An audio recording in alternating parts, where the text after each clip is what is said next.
নমস্কার বন্ধুরা, বিচিত্র বাঙালিতে তোমাদের স্বাগত। বাইরে পড়ছে অঝোর ধারায় বৃষ্টি, আর মন চাইছে টকঝাল মিষ্টি কিছু খেতে। তাই আজ বাড়িতেই বানিয়ে ফেললাম একেবারে রাস্তার মেজাজে কিন্তু খড়ের পরিশুদ্ধতায় পাপড়ি চাট, যার এক কামড় মুখে দিলেই মনে হয়ে যাবে তৃপ্ত। আজ আমি দেখাবো কিভাবে সহজে বাড়ির উপকরণ দিয়েই এই মজাদার চাট বানানো যায়।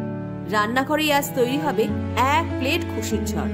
চলো শুরু করি আজকের রেসিপি পাপড়ি চাট। প্রথমে চটপটে চাটের পাপড়িটা বানানোর জন্য 1.5 কাপ ময়দা নিয়ে নিয়েছি। তাতে স্বাদ মতো নুন দিলাম, 1 চামচ জোয়ান, একটু হাতে ঘষে দিলে ফ্লেভারটা ভালো আসে, তাই 1 চামচ জোয়ানও দিলাম।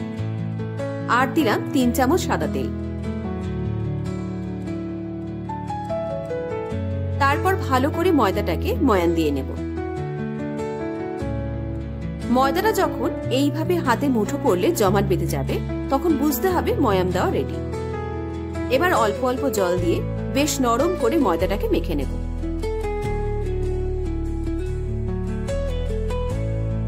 মাখা হয়ে গেলে 30 মিনিটের জন্য ঢাকা দিয়ে রেখে দেব।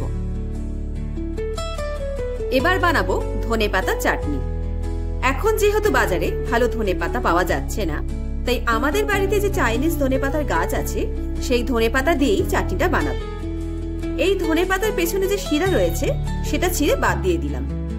সাথে যোগ করব আমাদের গাছেরই পুদিনা পাতা ও কাঁচা লঙ্কা।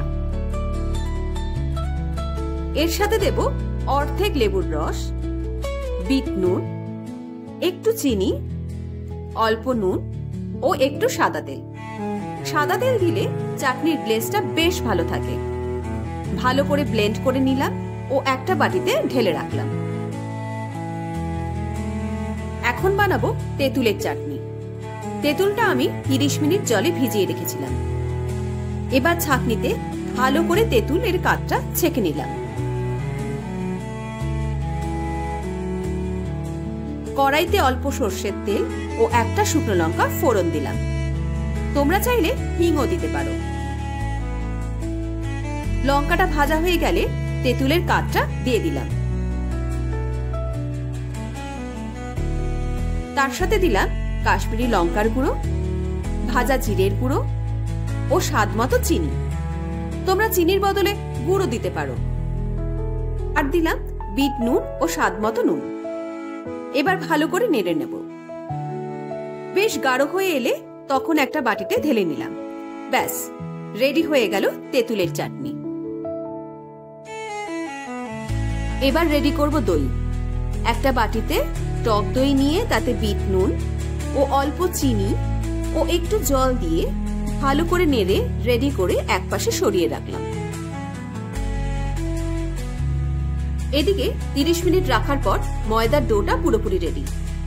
চলে এলাম এবার পাপড়িগুলো রেডি করতে। প্রথমে ময়দার ডো থেকে ছোট ছোট করে লেচি কেটে নিলাম।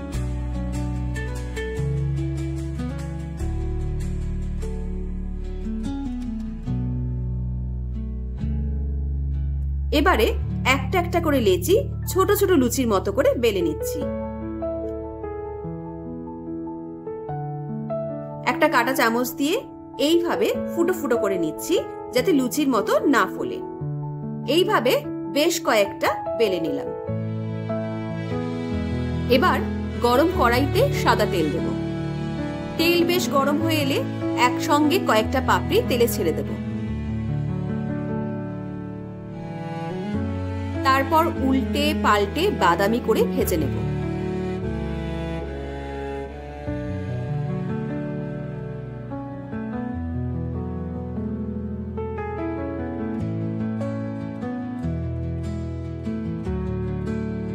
এইভাবে সবকটা পাপড়ি আমি ভেজে নিলাম।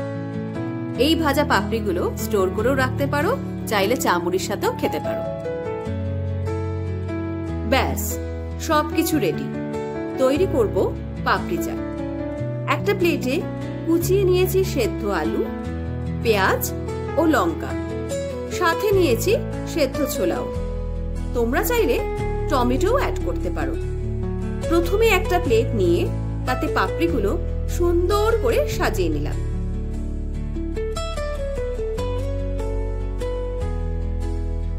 তাতে ছড়িয়ে দিলাম অল্প একটু দই।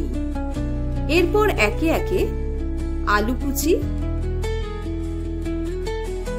পেঁয়াজ কুচি,